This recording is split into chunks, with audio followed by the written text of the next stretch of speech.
Evangelho de Jesus, conforme escreveu Lucas, capítulo 13, versículo 6, diz: E dizia esta parábola: Um certo homem tinha uma figueira plantada na sua vinha, e foi procurar fruto nela.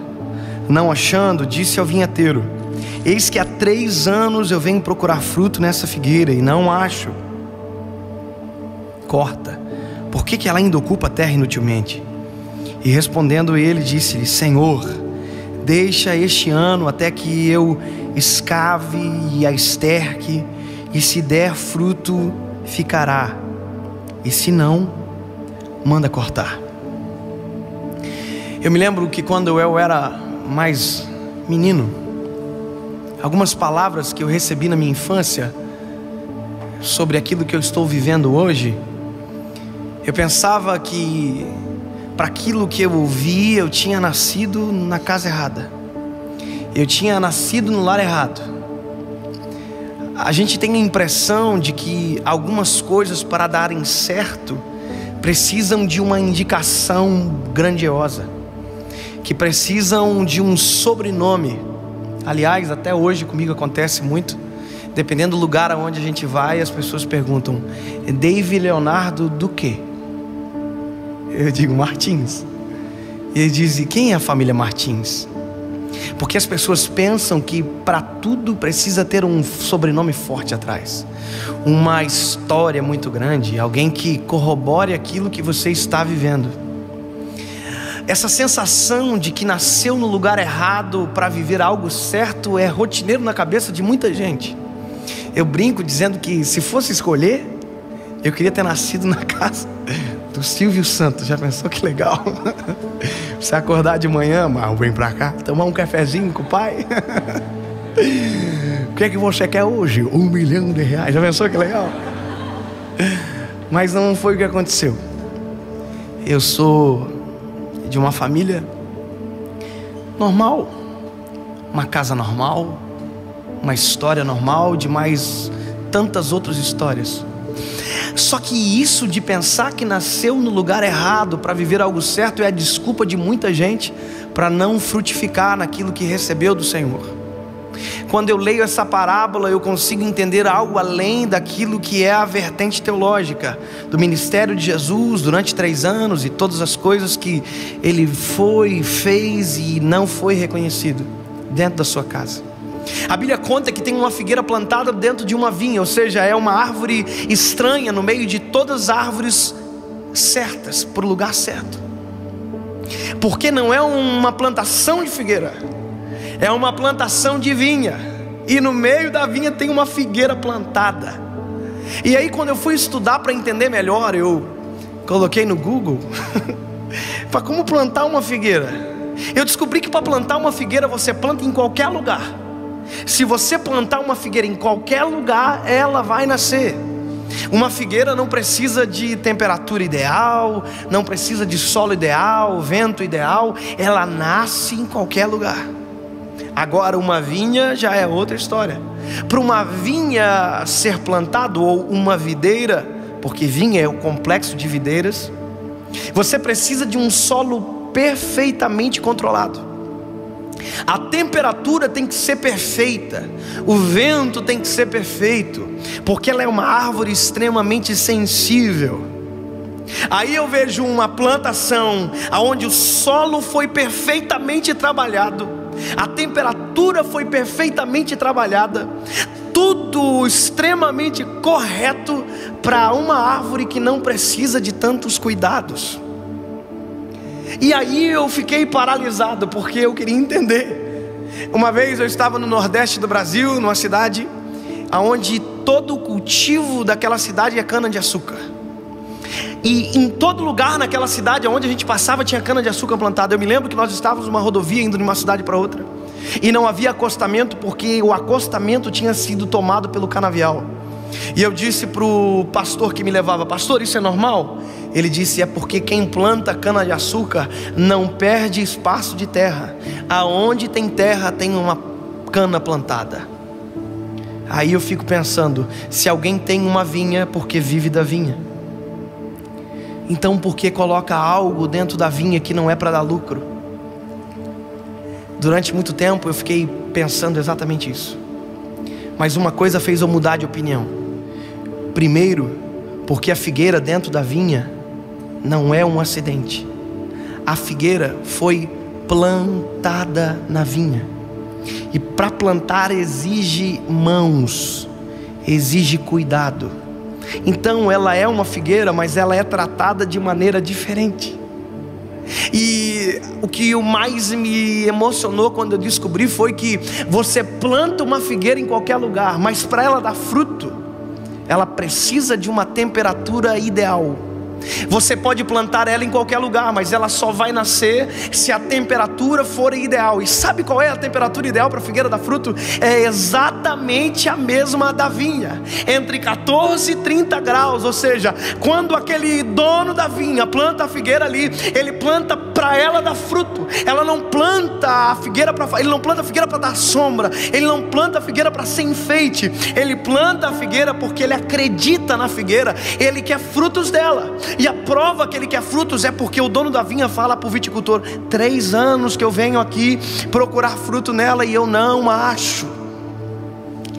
Deus é o único que coloca expectativa em quem ninguém acredita. Deus é o único que coloca expectativa em quem ninguém dá valor. Ele é o único que pega quem ninguém dá valor e coloca em um lugar especial.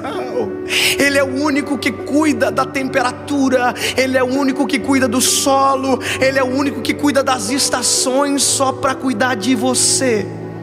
Porque se você não entendeu, ainda não entendeu, eu quero dizer que o que eu estou fazendo aqui tem gente melhor do que eu para fazer. Que estar aqui tinha gente que merecia mais do que você. Que viver tinha gente que merecia mais do que você e que morreu. Não é fator merecimento, é fator que o dono da vinha viu algo em mim e em você, figueirinha, que a gente não sabe explicar. Durante muito tempo eu olhava os pregadores que eu admirava e eu dizia comigo: Jesus, tem gente muito melhor para fazer o que eu estou fazendo. Às vezes me dava vergonha de pregar. Tinha congressos que eu ia e os pregadores eram chiques, inteligentes, de um alto conhecimento, e eu ia pregar e eu dizia: Senhor, eu estou no lugar errado, eu não nasci para isso. Aí eu ouço a palavra de Deus dizendo: ei, já faz 3 anos que eu venho aqui. Deus coloca expectativa na figueira. Ele ama a vinha, mas a expectativa está em você. Eu quero dizer para você, você foi plantado no lugar exato, no lugar ideal para dar frutos. Para de reclamar, para de dizer que não combina com você. A figueira tinha o mesmo complexo de inferioridade. Ela dizia: eu estou no meio da vinha. Aí o dono da vinha dizendo: mas eu quero fruto de você, figueira. Senhor, mas olha a minha volta, tem gente melhor do que eu. Aí o dono da vinha disse: mas eu plantei você aqui. Você está no lugar ideal, o solo é perfeito, o vento é perfeito, a temperatura é ideal, é para você dar fruto. Aí o dono da vinha disse: sabe de uma coisa? Me cansei. Faz 3 anos que eu venho aqui. Corta a figueira. Aí tem alguém que chega na história dizendo: dá mais uma chance.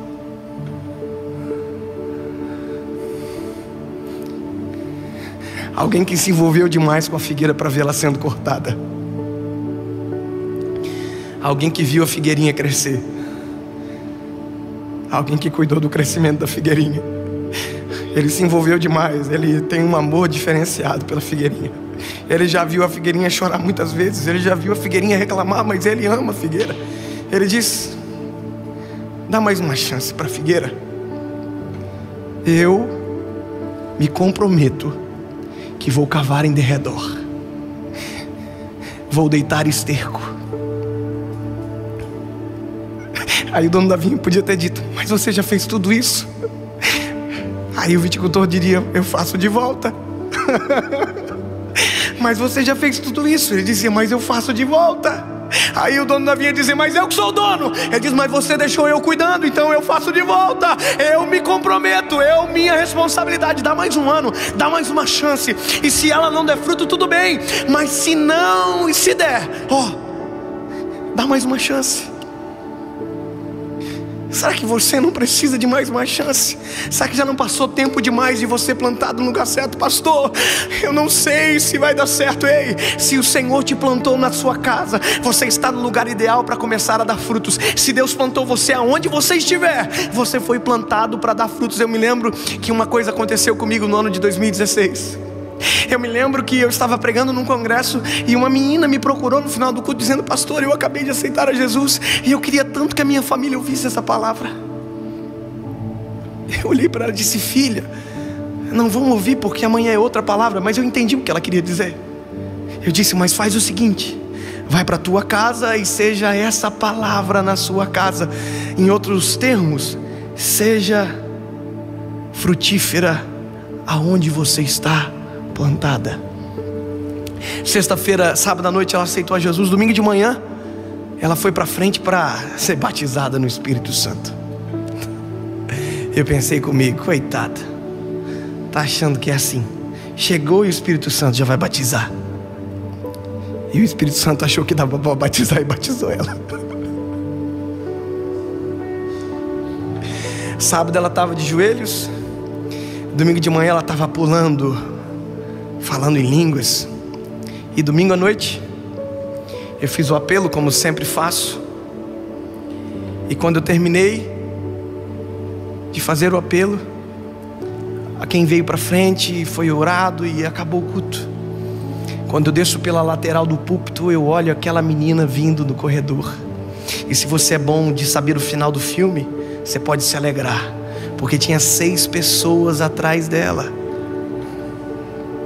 Eu fiquei olhando para ela com um sorriso de orelha a orelha, esperando ela chegar.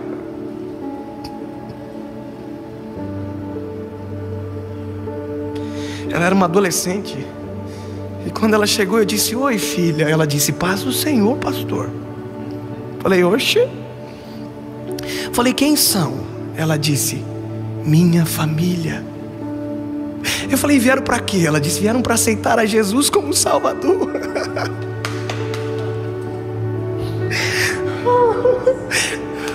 Aí eu disse para ela: filha, então eu vou orar. Pode ajoelhar todo mundo. Todo mundo ajoelhou, menos ela.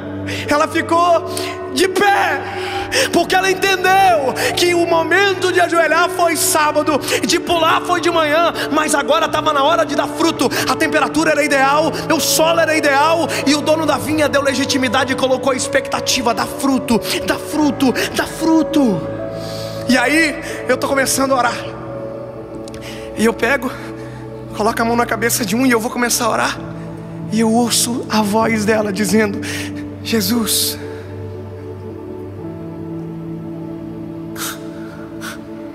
perdoa os pecados e escreve uma nova história. Eu já não conseguia mais orar porque eu já estava somente ouvindo a voz dela. Ela entendeu que tem figueirinha que demora a vida inteira para entender. Ela entendeu o que tem gente que leva décadas para entender. O primeiro campo missionário é a sua casa. O primeiro campo missionário é a sua escola. É onde você foi plantado. Aí o dono da vinha está dando uma nova chance para você esta noite.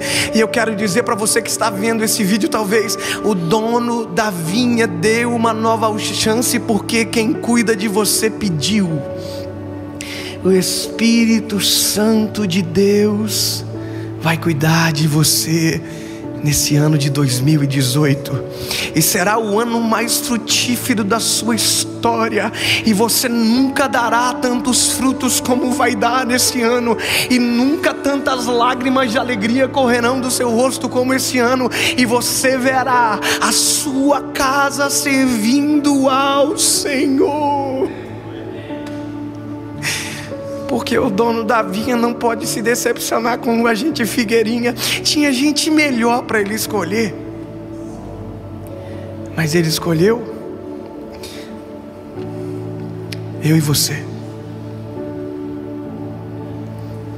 Aleluia.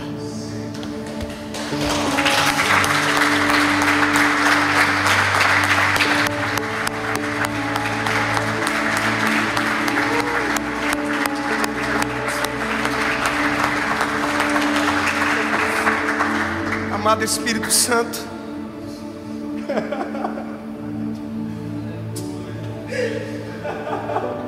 Tinha gente melhor para fazer isso que eu acabei de fazer. Tinha gente que merecia mais estar aqui, Senhor. Tinha gente que merecia mais estar vivo e ter a oportunidade de fazer algo para o Senhor. Mas o Senhor olhou para a vinha e colocou no meio dela uma figueirinha, Senhor. O Senhor olhou para nós e viu algo que ninguém viu e que talvez ninguém entende, porque é isso que o Senhor faz. O Senhor pega o que não é e torna em algo que é. O Senhor pega os que não são para confundir os que são. As coisas boas